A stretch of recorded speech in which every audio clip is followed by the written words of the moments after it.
Parole de pro, un podcast dédié aux cultures marines, proposé par le comité régional de conchiliculture de Charente-Maritime. Métier, révélatrice de talent. Comme tous les mardis, Anne et Catherine emmènent leurs élèves de première pro culture marine en travaux pratiques à la ferme aquacole située sur l'île de Ré.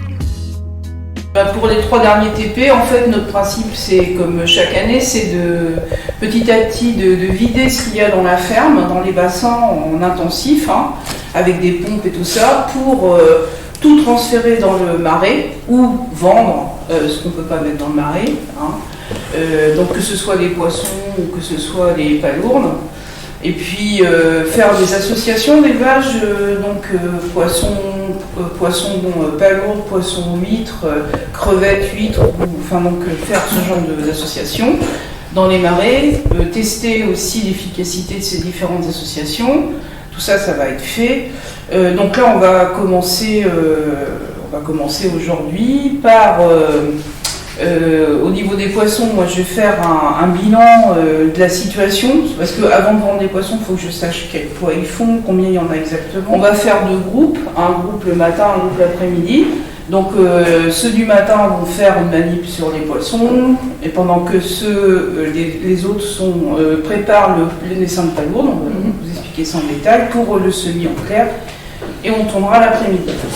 Là, dans 15 jours, on vendra les poissons. Donc, je proposerai les poissons que j'ai à vendre à mes clients.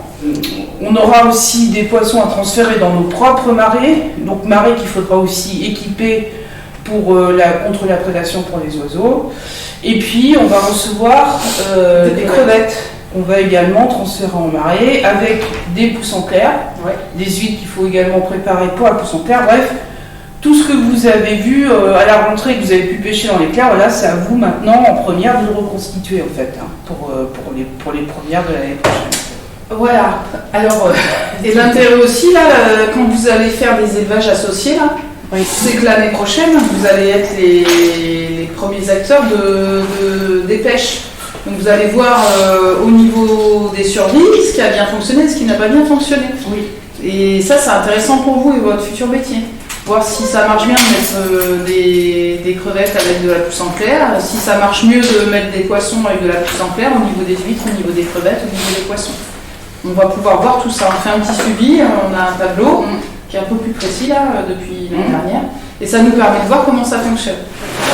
Moi de base je veux me destiner vers tout ce qui est la préservation ou les aquariums, ou dans les poissons du coup des aquariums dans les piscicultures, mais voilà, j'aime bien aussi les huîtres, j'ai pas trop de préférence. Je m'appelle Catherine Drevaux-Hérault. Hérault, c'est le nom avec lequel j'ai commencé ma carrière ici. Donc, mes anciens élèves me connaissent plus sous le nom de Catherine Hérault. Et puis voilà, donc j'ai 61 ans. Donc, on est enseignant en spécialité culture marine, avec aussi, on enseigne aussi la théorie, c'est-à-dire que la biologie, l'écologie de l'environnement marin. Ce qui est intéressant justement dans l'établissement du lycée maritime aquacole de La Rochelle, c'est qu'on tient à ce que ce soit les mêmes profs qu'ils ont en cours théorique qu'ils ont en travaux pratiques. Comme ça, quand on est en théorie et qu'on leur parle de quelque chose, on leur dit, vous savez, quand on était à la ferme, vous avez remarqué telle chose dans le marais, eh bien c'est ça, c'était un bloom de phytoplancton, donc ça nous permet de rebondir sur des choses qu'on a vécues avec eux, et ça on y tient beaucoup, à faire à la fois les cours en classe et les cours en pratique, et de travailler en équipe tous les 5, de se relayer sur notre unité de production, un tour de rôle chaque jour, et de travailler tous ensemble. Donc ça, on a mis en place quelque chose qui fonctionne bien et on espère que ça va continuer comme ça. Et le fait qu'on a la chance de pouvoir travailler à un prof pour 8 max, et ça nous permet vraiment de faire des TP. Si j'avais 12 élèves en TP, je ne pourrais pas faire ça. Donc on ferait autrement, il y en aurait 4 qui travailleraient et les autres regarderaient. Puis après on leur dirait qu'est-ce qui s'est passé, faites un schéma, machin. Alors on s'adapte nous les profs, mais c'est quand même mieux pour eux de pouvoir vraiment... Alors parfois quand j'en ai 8, les 4 bassins sont occupés avec 2 élèves par bassin, alors tout le monde se touche, mais enfin on y arrive quand même, quoi. Et Catherine, évidemment, je vais vous poser la question, pourquoi les dorades ? Nos clients sont intéressés par ces poissons-là parce qu'ils les mettent dans leur marais. Dans ce marais, ils mettent aussi des huîtres. Et la présence des poissons dans le marais pendant toute la période estivale va empêcher des développements d'algues, de macroalgues dans le marais. Et ça leur limite le travail énorme qui consiste à enlever les algues d'un marais, quoi. Donc non seulement les dorades, elles ont un comportement exploratoire, donc elles fouillent la vase avec leur museau pour chercher des vers et tout ça. En faisant ça, remettre en suspension de la vase, ça trouble l'eau, ça favorise le développement du phytoplancton et ça empêche le développement des grosses algues qu'ensuite il faut ramasser à la fourche, etc. Donc ça permet surtout à nos clients d'entretenir le marais. Donc des clients qui sont ostréiculteurs. Qui sont ostréiculteurs ou qui sont ici sauniers aussi et qui ont des marais qu'ils n'exploitent pas pour le sel, mais qu'ils veulent quand même entretenir et maintenir vivants. Ils ne veulent pas que les algues, que les marais partent en algues en fait. Et donc ils s'en servent comme ça, en extensif. Les poissons, on met un poisson sur une grande surface pour qu'il se trouve sa nourriture tout seul. Le fait que du phytoplancton démarre dans le marais, ça fait du zooplancton et ensuite ça fait de la nourriture pour les poissons et aussi de la nourriture pour les huîtres qui sont dans le marais, quoi. Donc on redynamise un écosystème naturel en fait. Et ça c'est récent ou ça a toujours été... Ça c'est toujours plus ou moins fait, mais simplement c'est le fait, l'opportunité qu'on forme nos élèves sur des poissons marins. Ces poissons, qu'est-ce qu'on en fait une fois qu'ils sont formés ? Autant en faire quelque chose. Donc en les mettant, on s'est rendu compte, en les mettant dans le marais, leur comportement, c'est le cas de la dorade, le comportement exploratoire du poisson permet de troubler l'eau et d'améliorer la production de phytoplancton dans le marais et de restreindre le développement d'algues. Donc quand on a compris ça, on s'est dit autant poursuivre dans le marais et après on a du poisson. On peut le pêcher, le manger. C'est pas des grosses productions, mais c'est surtout que ça limite un travail manuel considérable derrière pour l'entretien du marais. Ton prénom c'est Hugo ? Ouais. Tu es de la région ? Non, moi je suis de région parisienne de base.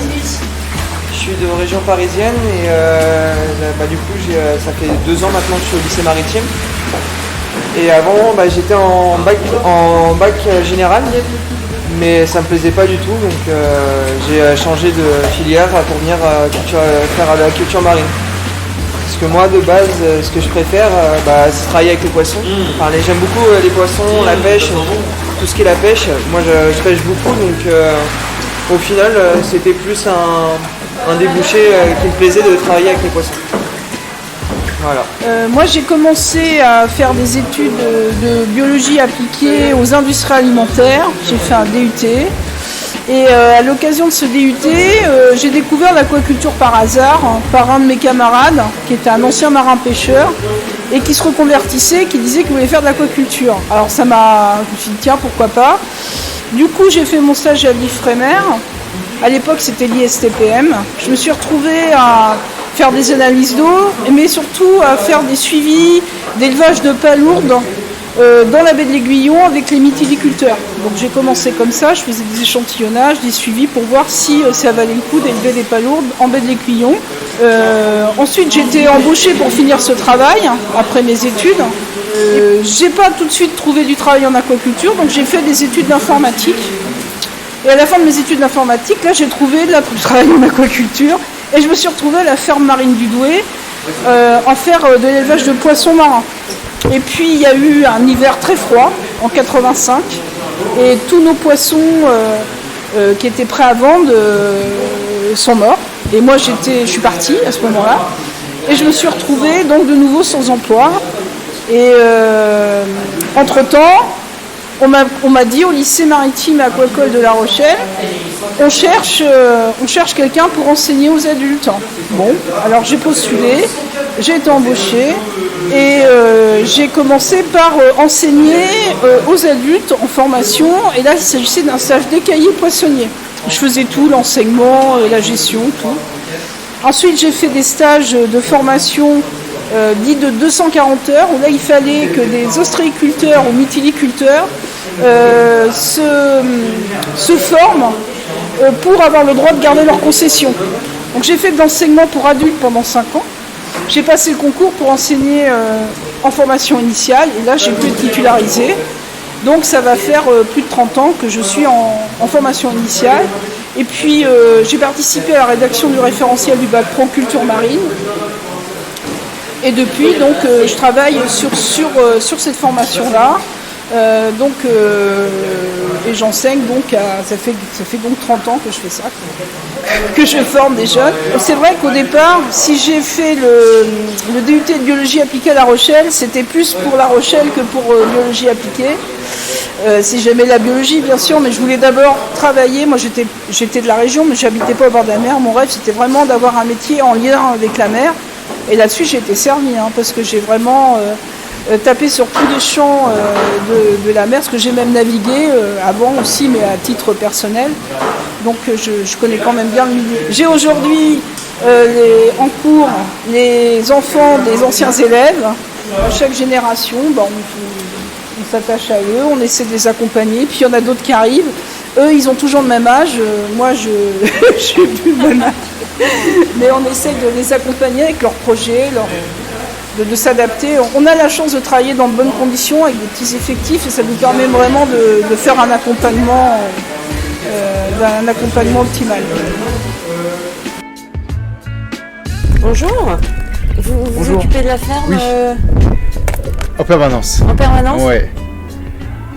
Vous êtes donc du coup vous êtes considéré comme enseignant ou comme je suis plutôt assistant, plutôt adjoint technique de l'enseignement. D'accord. Et voilà. Vous vous appelez? Mathieu. Voilà. Et donc il y a du boulot H24? Oui. Les moteurs, les poissons. Voilà, ouais. Il faut s'occuper de tout. Ouais. Et vous allez au lycée de temps en temps? Rarement. Non, là c'est chez vous là. Oui.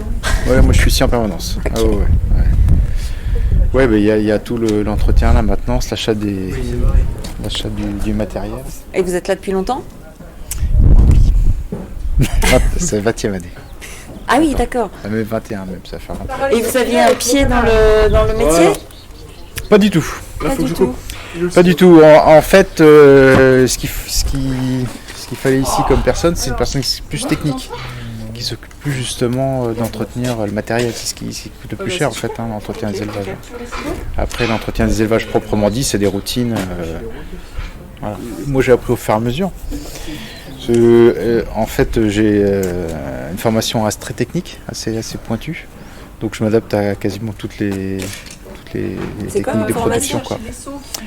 Je fais un BTS de contrôle industriel et régulation automatique. D'accord. Voilà. Et vous étiez de la région? Enfin, vous êtes de la région? Moi, je suis d'Ars. Je suis d'Ars-en-Ray. D'accord. Je suis originaire d'Ars-en-Ray. Et vous avez vu une évolution là dans les élèves, dans les jeunes? Non. Ah bah après, le truc, c'est qu'il y a jamais assez de temps en fait pour qu'ils puissent faire un peu de pratique, parce qu'ils voient une chose une fois et puis ils le verront qu'une fois en 3 ans. Quoi. Après, bon, c'est comme ça.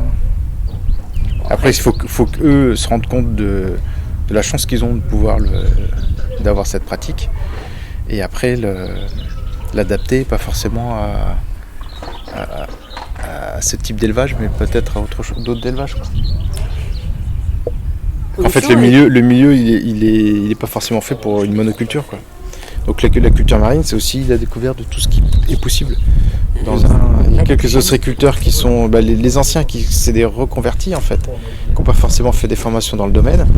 Et il y en a certains qui se posent des questions, donc ils viennent nous voir, ils nous demandent des petites choses et tout, parce qu'ils voient qu'il y a beaucoup de choses possibles en fait, dans le marais, sur l'estuaire, etc. Quoi.